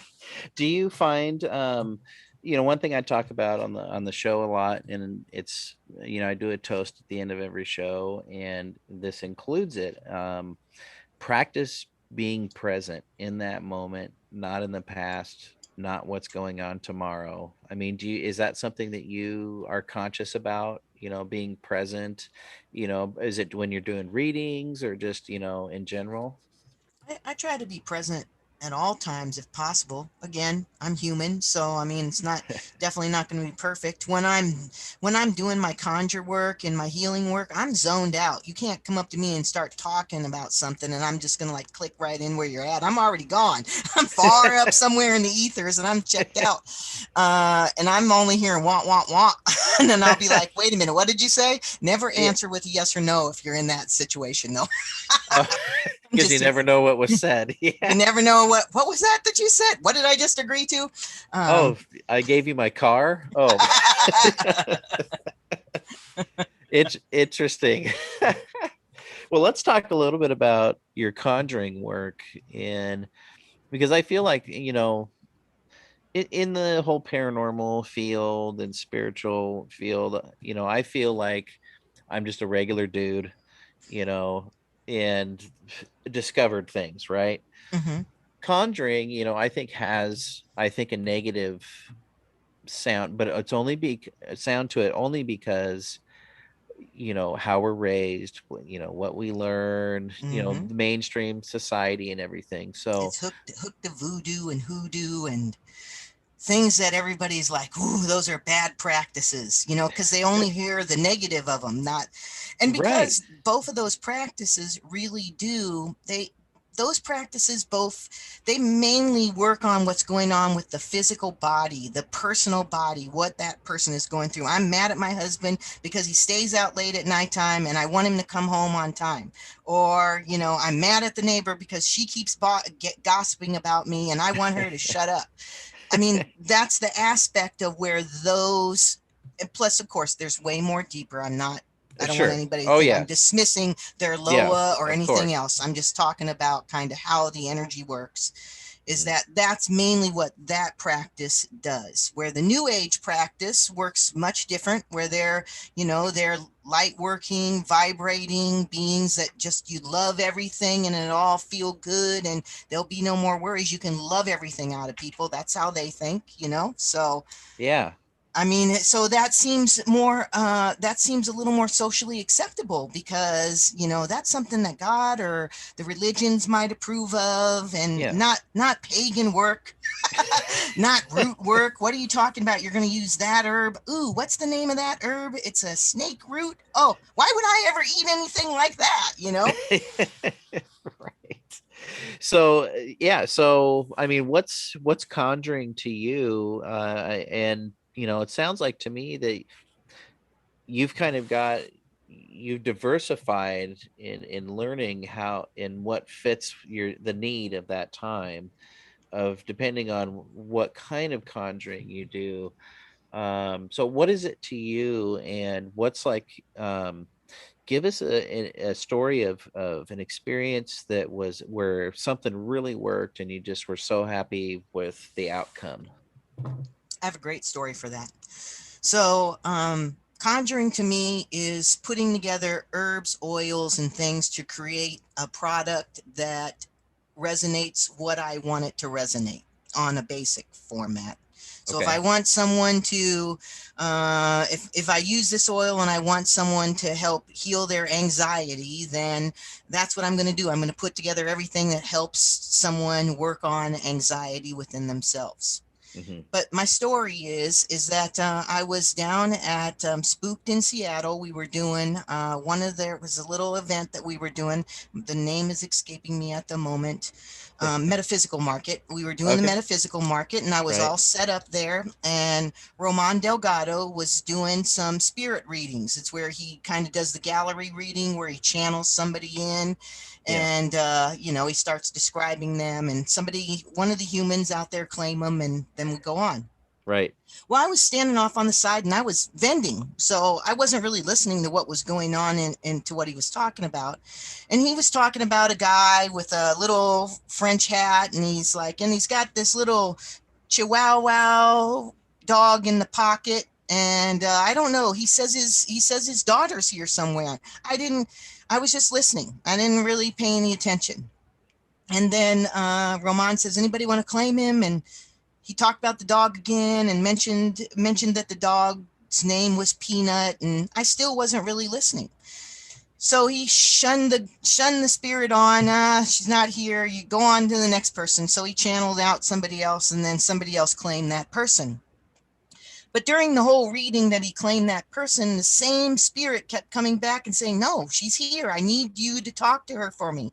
I need you to tell her that, I'm sick I died from unexpectedly from gut issues and something wrong with my brain and that kind of thing. And so he kept interrupting.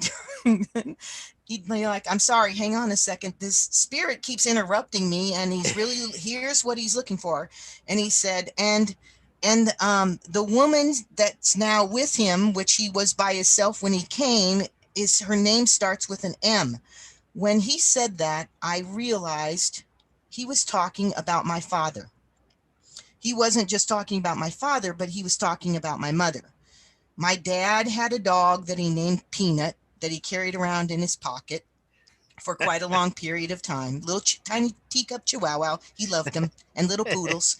And he wore the hat the same way. He died of stomach cancer and lung cancer. My mother passed away when I was 7. No one would know her name other than my family, and her name was Margaret, and it started with an M. When he said that M, I heard all of a sudden what he was talking about, and I was like, oh my God, I think you're talking about my dad. And he's like, yeah, that little dog is over there underneath your table now. He's like, that's weird. And so anyway, so he said to me, moral of my story is that he said to me, your grandfather is here. This isn't nothing to do with your dad or your mother, but it has to do with your grandfather. And he's ready to go to on to his next life. Now, my grandfather had been gone since, like, I want to say 1992 or something like that. Okay. Guessing. And he said that you need to do something to move him on. And I was thinking, me? Why do I need to move him on? Because it's part of your lineage, it's part of your heritage stuff. So I looked at the Witch's Almanac, and there was about 2 weeks out. It said on the almanac, it actually said on a Saturday night to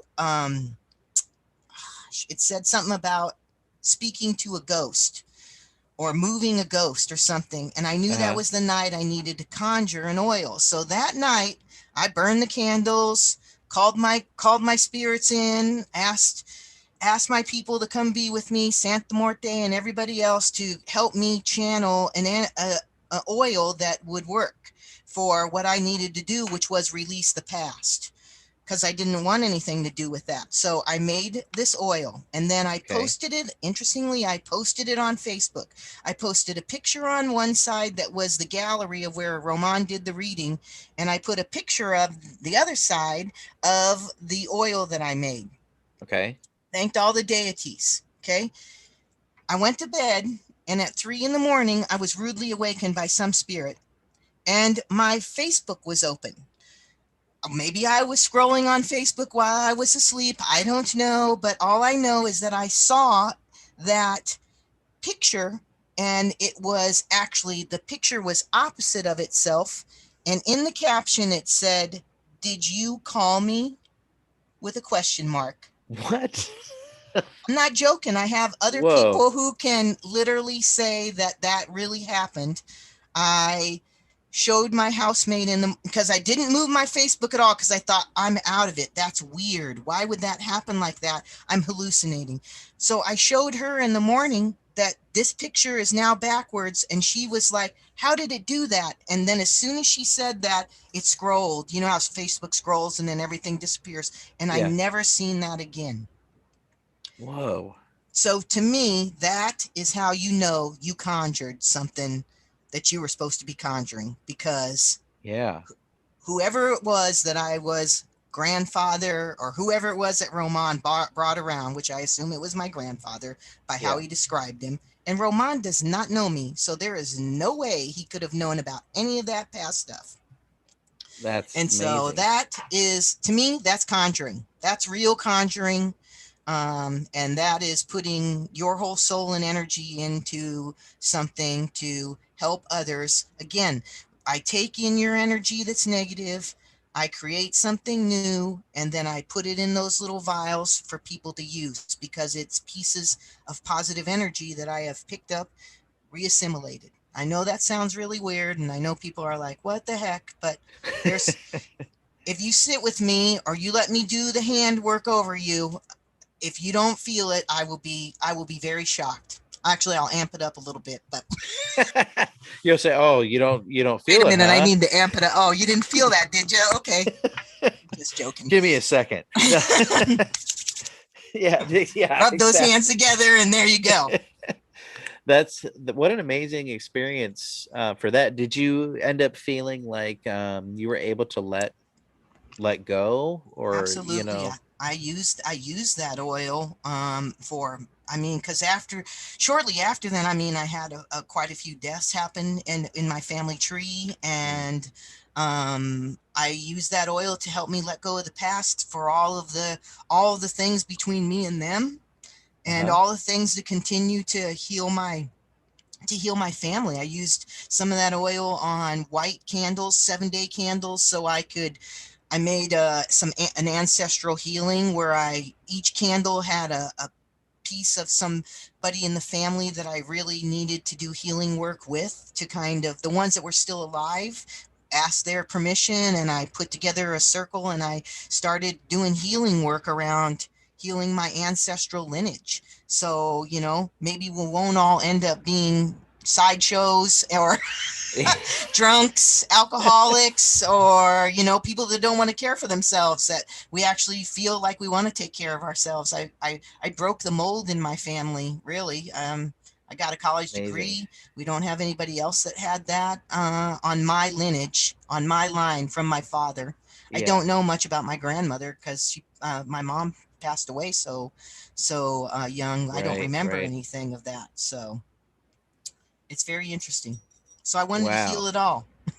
Yeah, no, that's I love the approach and kind of your intention, um you know, has every bit to do with it in conjuring, right? Mm-hmm. You know, and putting something Absolutely. together for somebody. It's all about your intention, and that crosses over into any aspect of your life. Is if you have the set your intention, you bring that energy and that attention to whatever the problem is, or whatever it is in life you're dealing with. So you're really kind of just taking and channeling that, what you need to go, what you need to put in it, right? You're Mm-hmm. putting that energy into that. It's a really interesting. Yep. So I call it like your medicament, right? It's your medicine. That's where I get the word medicine behind Silver Moon Medicine, that I Yeah. put that energy into those conjures, whether they're powders or whether they're, you know, whether they're um waters or washes or whatever. And I have some products that stay around because they're traditional and they're things people will use on a daily basis. And Hmm. then I have ones that, like, I might only conjure so many of a certain kind. I typically make between 5 to 6. Actually, I've been making 8 because now I'm at some of my products in stores, which I love. And Yeah. so I usually make about 8 little vials, and then that's all I make, unless it sells like hotcakes, or I feel like there's a lot of people that come and request it again, then I'll make another batch of it. But Yeah. usually then I kind of move on and make the next level, right? What's the next level of things I'm getting from people? I get questions from people on a regular basis from around the world. It's amazing. In my emails and on my messenger, I've talked to people everywhere from Australia to England to Wow. Canada to uh, many places, Russia, all kinds of places, where the people write me to ask me questions, especially about the psychic vampirism, because there's not a lot of people. There's Michelle Belanger, who brought out the psychic vampires, probably like around, I want to think 2006 or 7 is when she kind of brought everybody out of the closet, which was amazing. And then I think for me, it was, I went to one of her conferences just so I could kind of figure out, is this where I really fit in? I mean, because I don't feel like I feed directly on people's life forces. I feed on that emotional chakra energy that's all around, is kind of what I feel like I really feed on. And so it was, you know, being able to talk to her in person, that was a great thing. And yeah, it was really helped me figure out my place in the world when it came to that. And I mean, I'm sure you know just as well, when you figure out your place in the world, sometimes it empowers you to your next level of whatever it is you're doing, whether that's spiritually, emotionally, Hmm. mentally, physically, maybe all aspects of your life. Exactly. Oh yeah, and then in turn that affects your reality, which then can affect other people's reality. Totally agree. I mean, after I had an awakening, you know, basically at the Oregon Ghost Conference years ago, and it took me a few days to recover from that. Once I kind of started to learn what this was, what I was experiencing, and then I started to have, um, sorry, I thought I heard a big noise over here. I I started, heard a boom sound. yeah, it might be getting windy or something out here. Um, but what I was experiencing when I started to understand what that was, um, I don't know if I felt empowered, but I guess that's a term you could use, or it just kind of made me feel like, oh, okay, this is what a thing I'm supposed to be doing, and I can look back in my life, and now this certain thing and this certain thing makes sense as to why that happened, or why I felt this, or and then it kind of, what I guess it was learning to know myself, right? Mhm. You Right. mentioned that learning to know yourself before you can, go outward, you need to go inward and kind of and look at things. One other Well, point I want to get to is, talking about some of the work you do. Well, first of all, go to silvermoonmedicine.com and check out her website, and you can get a lot of the stuff online. nope, And oh, can't order the stuff online, not right now. So okay, I'm working on that. okay, I got it's really hard to do online. I work a full-time job. That's my thing. And then all this is my extra cake that I do. And yeah, um it's really hard to do online because you've got to it's a lot of setup. you have it's not just that, yeah, because sometimes I might have it online as a picture, but I don't have it all conjured sitting there waiting. So then it's got to kind of get in line with the conjuring, but I do Yeah. fulfill orders. So if there's something on there that you see that you want, Hmm. then you can write me either on my Silver Moon Medicine page, or you can write me on Facebook or Yeah, wherever, and I can get your order filled. That's not a problem to do that. I just don't yeah, have it where you can click on the buttons and get it on there.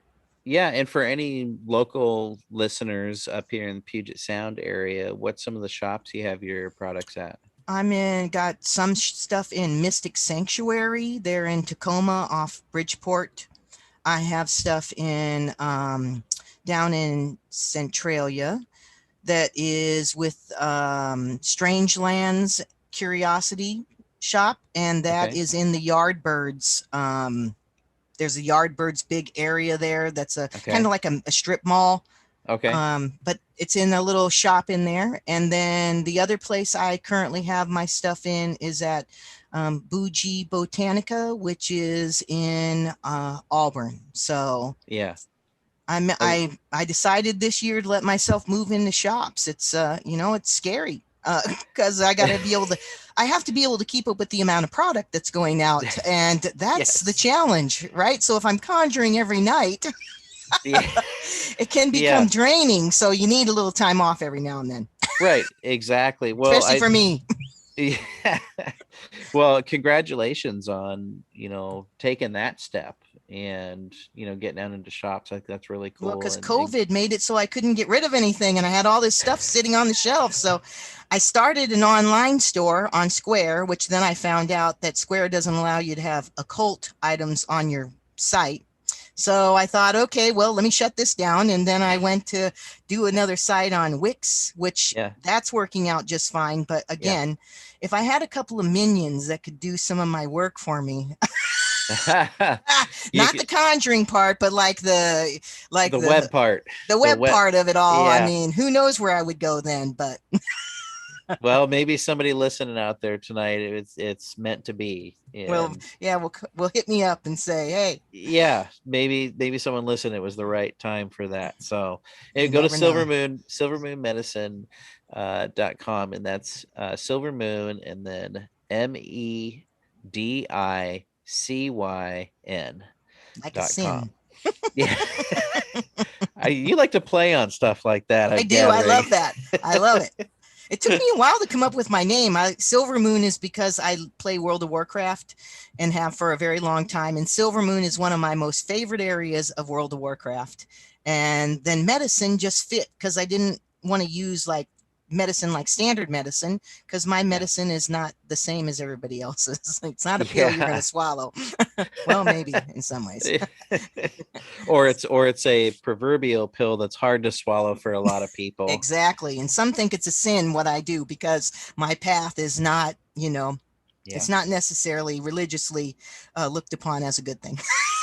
Well, at least not in mainstream Not well, I mean, religion. now at least crystals are. Crystals, and I mean, I remember a time like in the early 80s, you would have never found a crystal on a shop shelf Sure. anywhere. And then we had our round of awakening come through, some of the warriors that were being born, and that started to come out. And then you started seeing books. Okay, you couldn't get tarot when I was young, right? Or I could get astrology books, but I couldn't get spell books and that kind of stuff in the 70s. Couldn't find that stuff. It was underground. Yeah. In the 80s, you kind of started seeing some of it in odd shops, but then come around about early 90s is when you started seeing the good witch, bad witch stuff in Borders on their front tables. So it took a long while for, spiritualism in different kinds of practices to kind of hit the mainstream. Stones have always been an easy way to do it, though. Right. And when you were saying, you called yourself a stone healer, kind of early on, I thought you were going to say I called myself a stoner.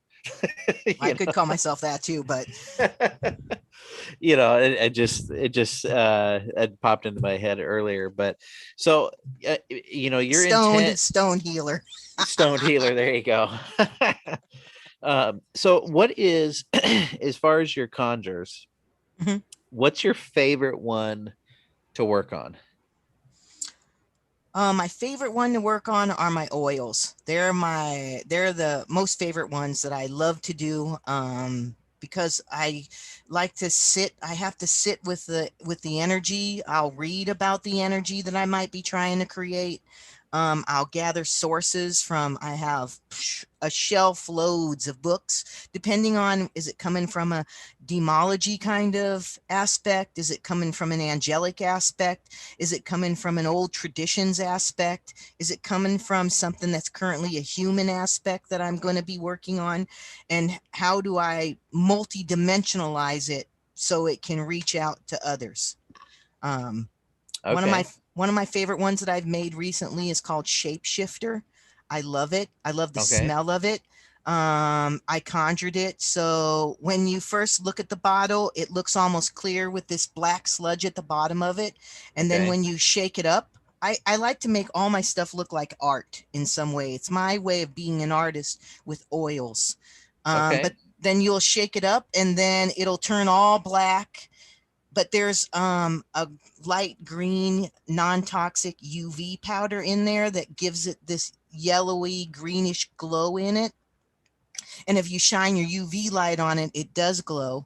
And so the Shapeshifter is created for two aspects. One, for Therians, who are people who think they embody an animal and human selves, right? So those are Therians.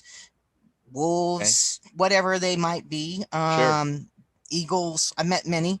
And so there's that aspect of it. But also within that aspect of it is we're always shape shifting throughout every single ounce of our life. We're always peeling off some layer of something that we don't find that fits anymore. And we're adding something new to ourselves on a regular basis. And I felt like COVID really was a time where we all began this huge shape shifting. We're looking at our aspects of our social lives, our economical lives, our political lives, and all those different aspects of our lives. And we're happening to shift around some of our old beliefs that no longer resonate with where we're at now in our vibrational, historic, epic times that we're in right now. So I just felt like it was a really great oil to help people deal with that shifting within themselves. That's what I made it for. So 2 levels, 2 things that it can work on. That's awesome. Yeah, that's great. And you're right about, the COVID pandemic, the shutdowns and everything. I feel like a lot of people really had to take stock in everything in their life. And when you start to do that, you can start to learn about yourself, and that's when you open up. And I think that's a really cool thing that you're making there. And what it does to help people is I think there needs to be more of that out there because not everybody deals with change very well. That's right. I mean, and I've been selling out in the community since 2013 was when I first started vending at the fairy festivals. And then I got into, South Sound Paranormal Research. Patty Valdez has been my buddy for 30 plus years. We conjured together and did spells together when we were young, and and then she grew into paranormal world and I grew into the metaphysical world, and so we've always kind of just overlapped just enough, and so started going to the conferences, the Ghost Conference down in Oregon. I've been to that one a lot. I've spoke. Yep. I taught. I was one of the ones that taught some of the very first classes at those events on how to have paranormal people use non-paranormal equipment, such as wind chimes and mirrors and all kinds of magical things to help you with your ghost busting techniques. You know, that's not the hard scientific facts. So, Sure. It's other kind of tools. And really, why not? That's right. Why not use those things? Why not explore that? Why not, test it, check it out? It doesn't, to me, I think some people would, they really poo-poo that sort of thing in the paranormal field. But it's like, why not? Nobody's put out a meter that detects ghosts. There's That's nothing right. there's no tool that does that. So why not? Why not try it out? Why not, explore that idea or that tool? It's not an exact science. Well, some of it is maybe, but we just don't know everything. That's right. You And mentioned one. earlier, anything's possible. I totally 150% agree with that. We don't know crap, as far as this life, we Mhm. don't know. We can scratch the surface, I think, but anything's possible. So I think it's cool that, Well, and what's you our step outside reality? those bounds. Yeah, and what's our reality is our reality and how we look at it. And you and I and 10 other people can look at the same thing and we'll all see it from a different perspective, a different aspect, a Yep. different emotional be attached to it. And we Yeah. have to realize that we're all so individualized that, that is just how it is. Nobody's going to you don't want anybody to think and feel and do everything exactly like you do. I would hope you Right. don't, but I mean, I'm sure Right. I know there are people out there that do because that's the only way they get their confirmation that they're doing the right things in life or making the right choices for themselves. So, I mean, but No, that's why they have us exactly. readers out there. Yeah. Exactly. That's why, yeah, there, and the guideposts and all that. That's why we're all out there now. and Hmm. and I feel like, I think I'm envious that you had, of anybody who knows from an early age, that can know there's more than that meets the eye, and have those experiences and be conscious about it. Because, I wish I could have started with that earlier in life, but I'm guessing it wasn't the right time until I discovered it. Yeah, That because was, it was the right time. But hmm I hear people often on the show. I ask people, what set you down this path? What experience was it? And, um, I wish it would have started earlier, but I just know that that's probably wasn't but the it right but it timing. probably it probably did start earlier. Like you said, you remembered in the past how this Yeah. certain thing connected to this certain thing, so it did start earlier and you were already experiencing it. You just weren't experiencing it at the magnitude that you're experiencing it now. You know what I mean? Right. So and it might not have back and then you might have put it all away. It might have scared the crap out of you and you never would have touched it again, and then you wouldn't have became the person that you're going to be. So I Right. mean, there's that instance too. And I mean, I always grew up the black sheep, I guess to say. I'm always the crazy one. I mean, I walked a fine line some days between Western State and living on and living in the community, right? I mean, because back in the day, I would have people really, and I believed I was crazy. That's the thing. I didn't think I was normal by any Yeah. stretch of the means. What I could feel from people and what I could taste on people's energy and stuff like that was just like, and you try to explain that to others and everybody's just looking at you like, woo woo, don't talk to that girl, she's really woo, she's out there. So it was hard. I mean, it was hard to even function because that's just like somebody that's autistic, the same kind of situation, or somebody Right. who has a ADHD. You're vibrating at a different vibrational pattern all this whole time and you feel like you're crazy all the time. It's just once we get to a space where you can understand it and comprehend it and you can control it, that's when your world changes. So Exactly. Yeah. What's a good piece of advice, you would give to somebody, maybe somebody's listening out there, that's having a lot of experiences but interested in exploring that.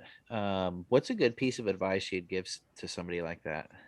Usually, so it just depends. I mean, usually what I tell people to do is go to a bookstore. Really, if you're feel like you're awakening and you don't know where you're going or what you're doing, go to a metaphysical spot of the bookstore and just thumb through the books and see what ones call you, right? And trust your gut. Really trust your gut. Know that your intuition Right. will not lead you the wrong way.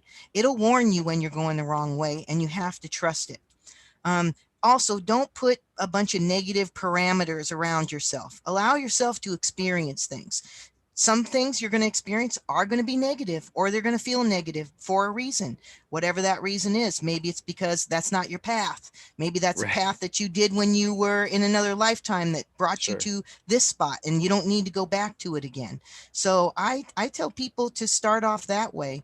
Go to different events where you can meet people like me Right. and other groups, and just dive in, man. Don't be afraid to experience it all. Look, the other thing is that the gods will give you what you need, and they will give it to you time and time and time again until the light clicks on and you're like, ah, I could have had a V8, right?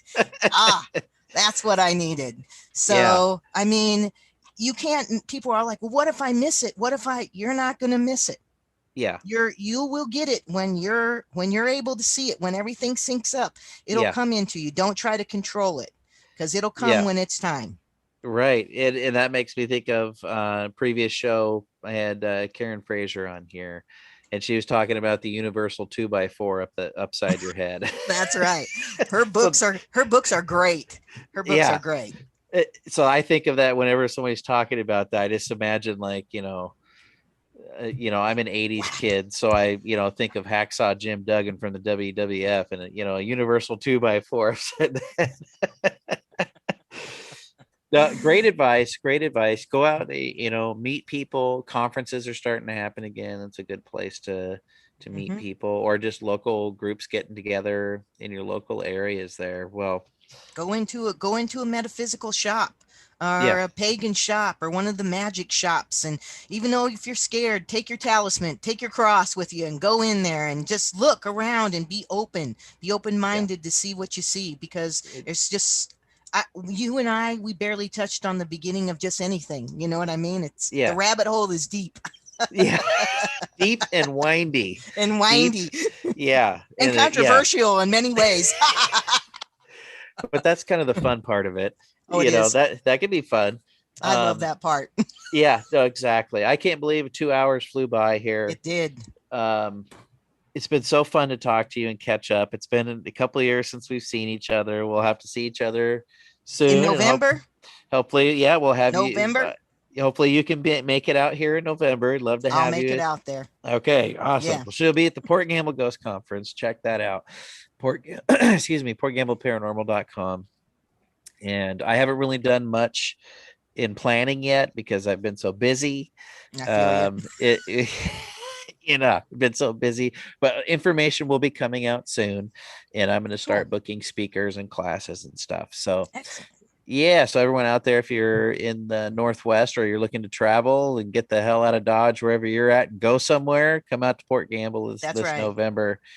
It's a great And it's a great conference. Great conference to wet your lips on all kinds of different things, whether it's paranormal or the scientific part, or yep, the magical part of it. You got it all there. So that's yep, really fun. exactly. Well, thank you for that. You're welcome. The checks in the mail. I don't need a check. It's real. Yeah. But everybody listening out there, silvermoonmedicine.com, or go to Facebook and search for Silver Moon Medicine, and that's MEDICYN for medicine. and go check out her website and see what she's got going on. If you're in the local area, go to the shops and check out her products. But at least check out her website and go through there and see what she's got for you, got in store for you.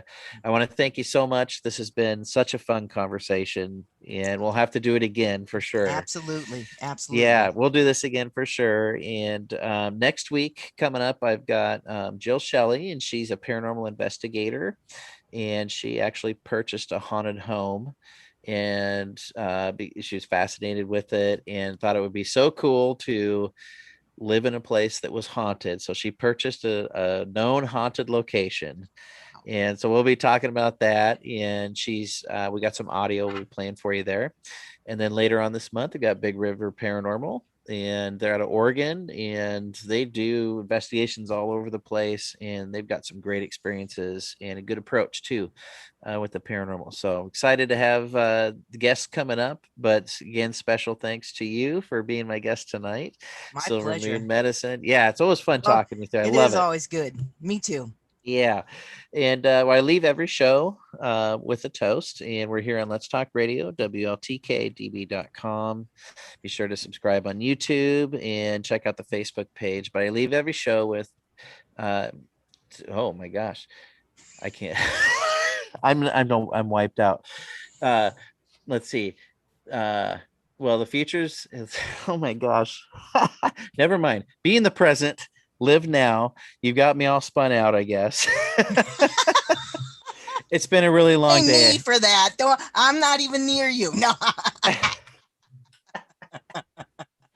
Well, the main moral of the story is to be in the present, live in the now, hug everyone you're with, hug everyone else virtually, be in the now. And we'll see you next week on Paranormal Pete Show. I'm your host, Pete Orbea on Let's Talk Radio, WLTK-DB.com. Have a good night, everybody. You too. Thanks, Pete.